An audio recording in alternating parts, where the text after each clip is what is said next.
Assalamualaikum dear students. Biology class 9 chapter number 9 topic general plan of human blood circulatory system. Humans के अंदर जो blood circulatory system है इसका general plan explain करने के लिए और डिफरेंट फैक्ट्स को डिस्कवर करने के लिए बहुत सारे साइंटिस्ट ने इंपॉर्टेंट वर्क किया। इसमें दो साइंटिस्ट का बहुत ज़्यादा रोल है। इसमें इब्न नफीस एंड विलियम हार्वे काबिल ज़िक्र हैं।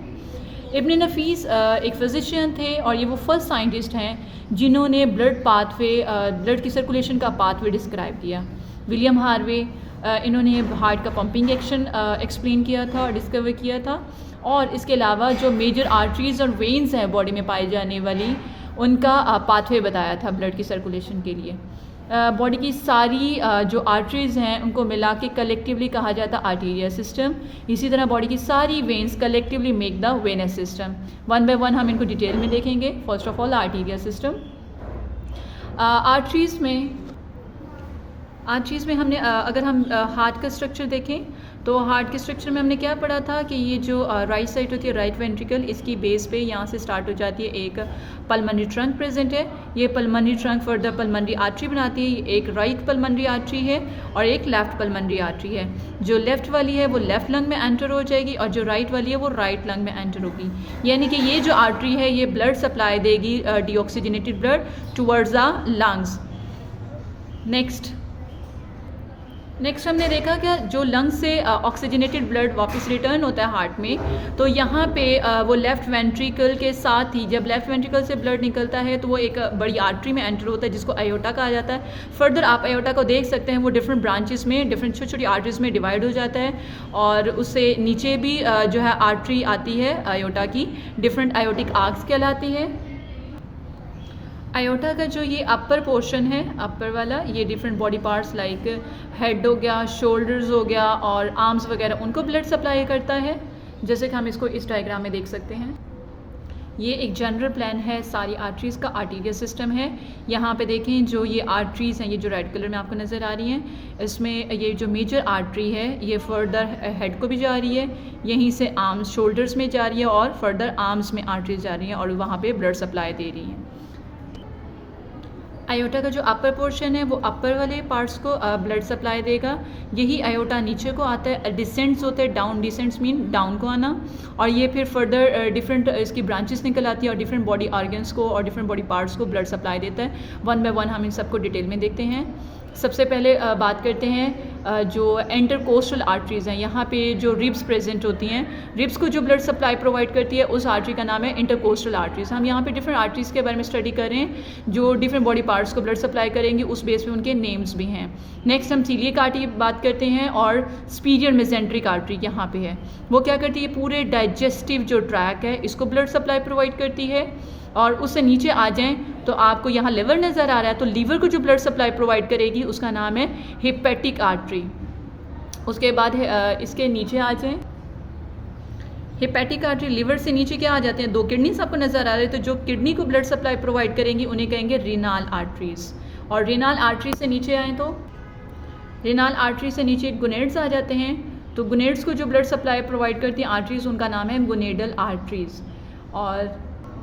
और उससे नीचे आ जाती हैं फर्दर जो आर्टरीज़ आती हैं उसमें आ जाती है इंफीरियर मेसेंट्रिक आर्टरी। इससे पहले हमने पढ़ी थी inferior mesenteric artery. Inferior mesenteric artery क्या थी, जो पूरे डाइजेस्टिव ट्रैक को ब्लड सप्लाई कर रही थी, और जो इंफीरियर जो नीचे वाली मेसेंट्रिक आर्टरी है वो ब्लड सप्लाई देगी किसको, इंटेस्टाइन, लार्ज इंटेस्टाइन और रेक्टम तक उसका कंप्लीट होगा। फर्दर देखिए यही जो आयोटा है नीचे को आ रहा है, ये फर्दर डिवाइड हो रहा है टू में। इसे ये बड़ी को क्या कहते हैं, कॉमन इलियक आर्टरी। ये फर्दर डिवाइड हो रही है टू आर्टरीज़ में, एक का नाम इंटरनल और एक का नाम एक्सटर्नल इलियक आर्टरी है। जो एक्सटर्नल इलियक आर्टरी है वो फर्दर डिफरेंट ब्रांचेस में छोटी छोटी आर्टरीज़ में डिवाइड हो रही है। जो बाकी सारा लेग से नीचे वाला पोर्शन है बॉडी का, लोअर एक्सट्रीमिटीज़, वहाँ पर ब्लड सप्लाई करेगी।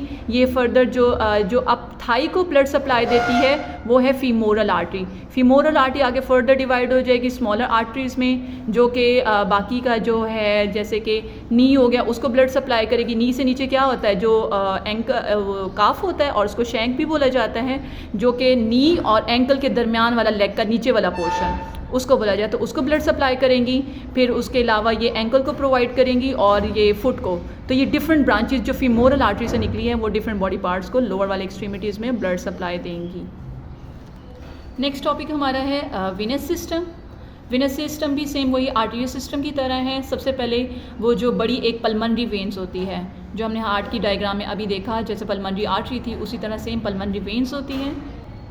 जब हार्ट की डायग्राम में देखें, जैसे अभी हमने पल्मनरी आर्टरी के बारे में पढ़ा था ना, ये पल्मनरी ट्रंक से दो निकलती हैं, लेफ्ट और right pulmonary artery.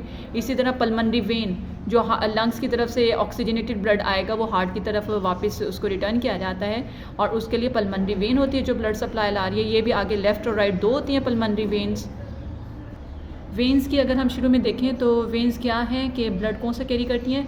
All veins carry deoxygenated blood except pulmonary, जिसको अभी हमने पढ़ा कि पल्मनरी इसमें एक्सेप्शनल केस है कि पल्मनरी क्या करती है, वो ऑक्सीजनेटेड ब्लड कैरी करती है और हार्ट के अंदर एंटर होती है। पल्मनरी के बारे में पढ़ लिया। अब हम नेक्स्ट वाली वेन्स की बात करें, rest of the veins except pulmonary vein, तो वो सारी डीऑक्सीजनेटेड ब्लड कैरी करेंगी डिफरेंट बॉडी पार्ट से और उसको एंटर करवाएंगी राइट एट्रियम में। ठीक है, वेन्स में भी यही होगा। एक सुपीरियर वेना कैवा और इन्फीरियर वेना कैवा, ये बॉडी के डिफरेंट पार्ट से ब्लड कलेक्ट करेंगी। सुपीरियर जो है वो कलेक्ट करेगी ऊपर हेड का पोर्शन हो गया, आर्म्स का हो गया, शोल्डर्स वगैरह, इन सब से कलेक्ट करके सुपीरियर में आएगी।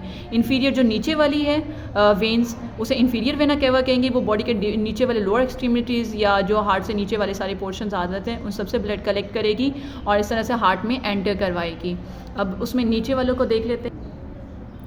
नीचे जो फुट से जा रहा है, एंकल से, शैंक या काफ बोलेंगे और अपर थाई, इन सब का जो ब्लड सप्लाई एक बड़ी वेन में आएगा जिसका नाम होगा फीमोरल वेन। ये फीमोरल वेन फर्दर जो है आगे जाती है इलियक वेन। इलियक भी एक कॉमन इलियक वेन होती है जो कि डिवाइड हुई है दो में, इंटरनल और एक्सटर्नल इलियक वेन में। एक्सटर्नल और इंटरनल दोनों अपना जो है ब्लड सप्लाई प्रोवाइड करेंगी इसको कॉमन को, और आगे ये फर्दर जाएगी जो एक वेन होगी रिनल वेन। रिनल वेन किसको है? ब्लड सप्लाई दे रही है किडनीज को, दोनों में होंगी तो पेयर होगा रिनल वेन्स का भी, लेफ्ट और राइट किडनी के लिए। फिर उससे ऊपर आ जाए लिवर आ जाता है, तो लिवर को जो प्रोवाइड करेगी ब्लड सप्लाई वेन जो वहाँ से कलेक्ट करेगी उसका नाम है रिनल हेपेटिक वेन। हेपेटिक से ऊपर आती है एक बड़ी hepatic portal vein. Hepatic portal vein किससे ब्लड जो है कलेक्ट करवाएगी?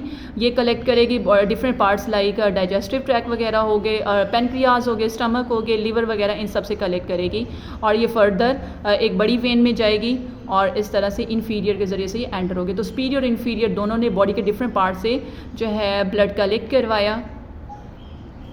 इन द लास्ट हम देख लेते हैं कि यहाँ पे जो इन्फीरियर वेना कावा है वो यहाँ से जो थोरेसिक कैविटी है उसका भी ब्लड सप्लाई कलेक्ट करेगी, प्लस जो रिब्स थी, रिब्स का पेयर्स होते हैं उन सब से भी ये ब्लड सप्लाई लेगी और ये इस तरह से हार्ट में एंटर होता है। तो इस तरह से हमने डिटेल में देखा आर्टीरियल और वेनस सिस्टम को। तो this is all about our today's lecture. Thank you so much.